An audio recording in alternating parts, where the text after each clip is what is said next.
La méthode No Yo-Yo by Beauty Sané vous présente ce programme.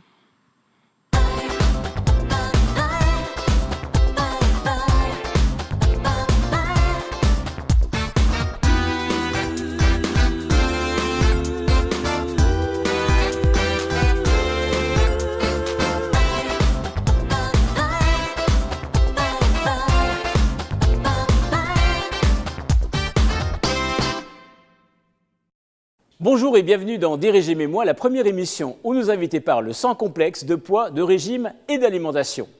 Il a donné ses lettres de noblesse à l'art du transformisme qu'il a popularisé à travers le monde entier.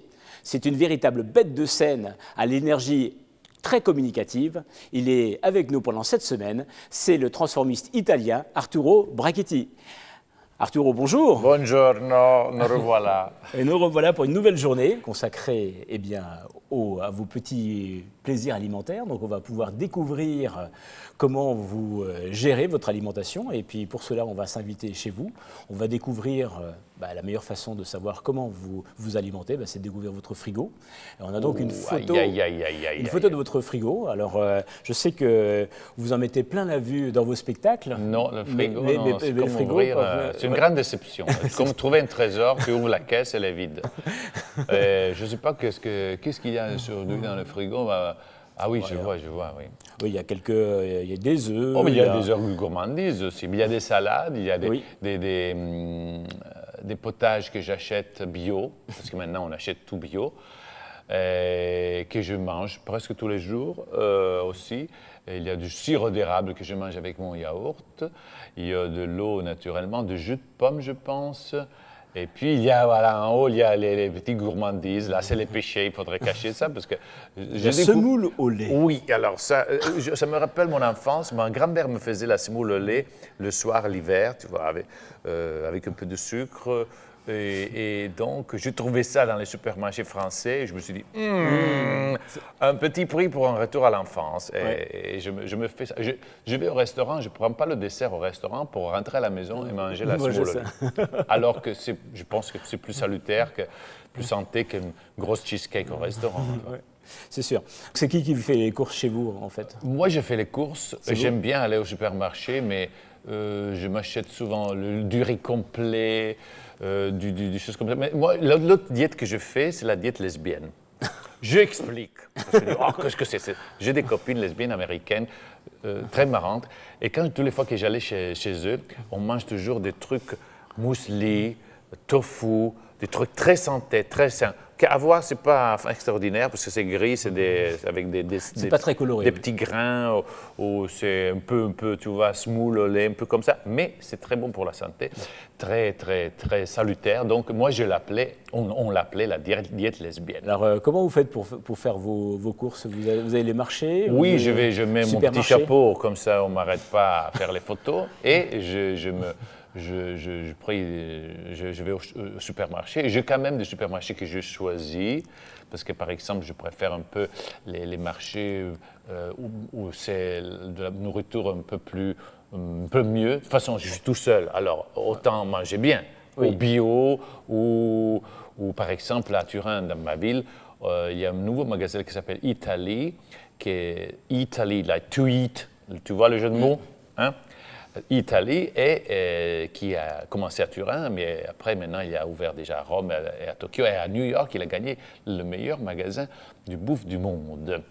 Oui, parce que de Turin aussi vient le monsieur qui a inventé le mot slow food. Oui. Slow food, ça veut dire manger un peu moins, mais plus qualitative. Et aussi l'autre formule, kilomètre zéro. Ça veut dire, au lieu d'acheter un truc qui vient de l'autre partie de la planète, de la proximité, on va manger quelque chose dans la proximité, des légumes qui sont cultivés dans les, 100 km, même moins, 40 km l'été, autour de la ville. Ça veut dire que surtout les végétaux, les légumes, sont plus frais.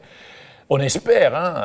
Alors on va dans des magasins, on paye cher pour avoir cette espèce d'assurance, c'est pas sûr, mais bon, je privilégie ça. Vous êtes plutôt viande ou poisson? Parce que je suis plutôt viande. Je suis plutôt viande parce que ça me donne une espèce d'agressivité donc j'ai besoin sur scène. Par exemple, j'aime beaucoup le carpaccio. J'aime beaucoup la viande hachée mais sans les capres et tout ça. Ouais. La viande hachée avec du citron et de l'huile d'olive, c'est tout. J'aime beaucoup ça.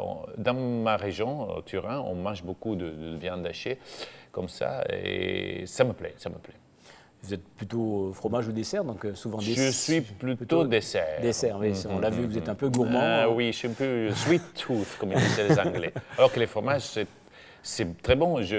Naturellement, je me lance plutôt sur les fromages de chèvre plutôt que les fromages de vache, parce qu'il paraît, hein, tu vas me dire ou confirmer ou ça, que c'est moins grave, c'est vrai?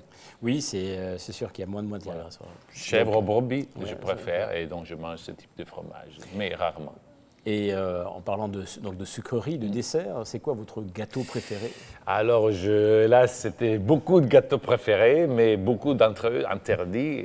Naturellement, mon top de top de top, c'est la pavlova cake, la tarte pavlova. Parce que c'est une meringue renversée avec dedans de la crème fraîche et des fruits frais, crème fouettée et fruits fraises et fruits de bois.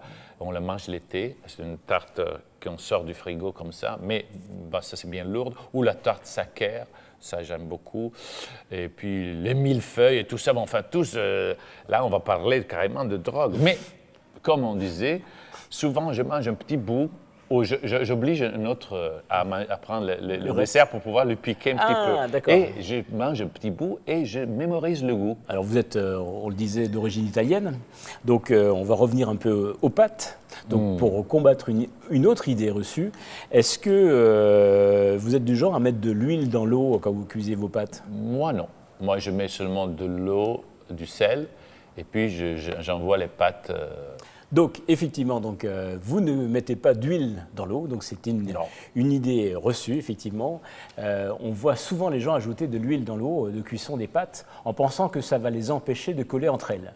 Eh bien, c'est une idée reçue qui ne sert à rien puisque l'huile ne se mélange pas à l'eau. En revanche, vous pouvez ajouter un filet d'huile d'olive une fois que les pâtes sont cuites pour leur donner du goût. Bon, je vous sens bien moteur sur l'histoire des pâtes, on va pouvoir faire un test ensemble. J'ai hâte. Il faut manger? Non, tester. Ah, bon, alors ça va. On va tester les pâtes.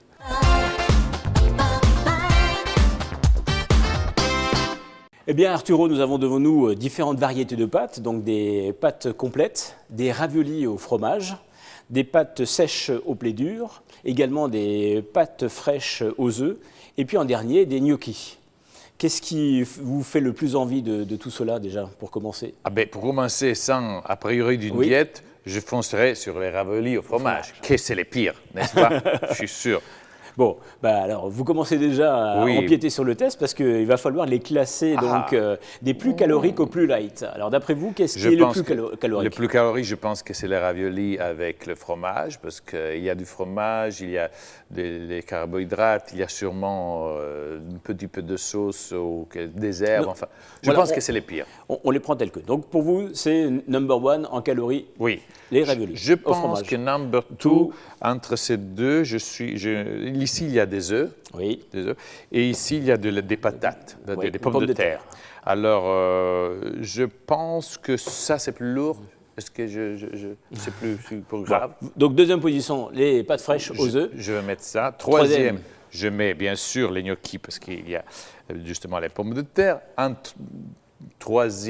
Quatrième, je mets les pâtes au grain dur. Oui. Et en dernier, c'est les pâtes complètes. C'est comme le riz complet, c'est le plus sain. Mais il faut les cuire plus longtemps. Et puis le goût, c'est pas. Enfin, il faut un peu souffrir pour belle devenir, on va dire comme ça. Bien. Alors, vous avez raison, effectivement. Donc le plus. C'était tout juste. Sur le premier déjà. Alors. Sur le plus calorique, effectivement, les raviolis au fromage sont les plus caloriques. Vous avez raison. En deuxième position, nous avons les gnocchis, parce qu'effectivement, c'est avec de la pomme de terre, donc c'est les plus caloriques en deuxième position. Plus que les œufs qu'il y a dans ça. Troisième, effectivement, les pâtes fraîches aux œufs. OK. En quatrième, vous avez vu juste aussi à travers, effectivement, les pâtes au blé dur. Et puis en dernier, donc les plus light et les plus diététiques, donc les pâtes complètes. Oui. Comme vous le disiez. Oui, toutes les choses qui ressemblent à un couvent, c'est les choses qui font mieux. Tu vois, là, c'est marron, c'est plus dur, il faut le cuire plus longtemps. Mais c'est plus santé. Absolument. Ben, écoutez, merci beaucoup pour toutes ces confidences. Nous arrivons donc au terme de cette émission et on va se retrouver demain pour parler d'un autre plaisir, donc de la restauration. Oh oui. Je pense que vous fréquentez quand même souvent les restaurants. Tous les jours. Tous les jours. Et bien comme à chaque fois, nous allons donc terminer cette émission avec le conseil bien-être. Si vous avez une envie de raviolis, mais que vous ne souhaitez pas un repas trop riche, pensez à les déguster en salade. Le mélange chaud-froid et le jeu des textures rendront ce plat à la fois gourmand et léger. Bonne journée et à demain.